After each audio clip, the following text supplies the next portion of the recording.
Hi hello నమస్తే welcome to our channel. నేను మీ చార్మి.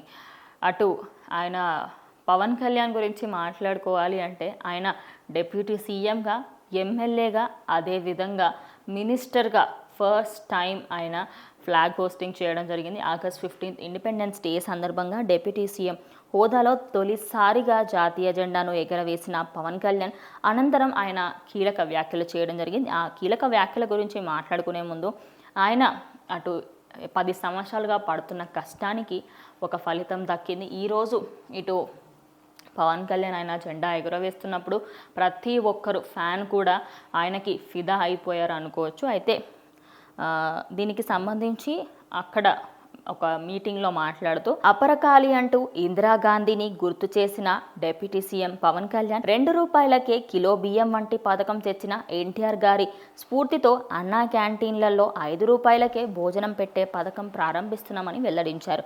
అదేవిధంగా ప్రజా సంపదను దుర్వినియోగం చేసిన వారికి ఎవరైనా వదిలిపెట్టమని హెచ్చరించారు. గత 5 ఏళ్లలో లా అండ్ ఆర్డర్ క్షీణించిందని, స్కూల్కి వెళ్ళిన సుగాలి ప్రీతి ఇంటికి రాలేదన్నారు.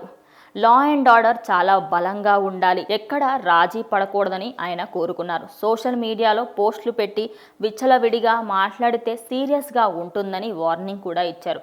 గత ప్రభుత్వంలో ఆర్థిక వ్యవస్థ చిన్నాభిన్నమైందని, శేషాచలం అడవులలో కొట్టేసిన ఎర్రచందనం కర్ణాటకలో అమ్ముకుంటున్నారని ఆయన ఫైర్ అయ్యారు.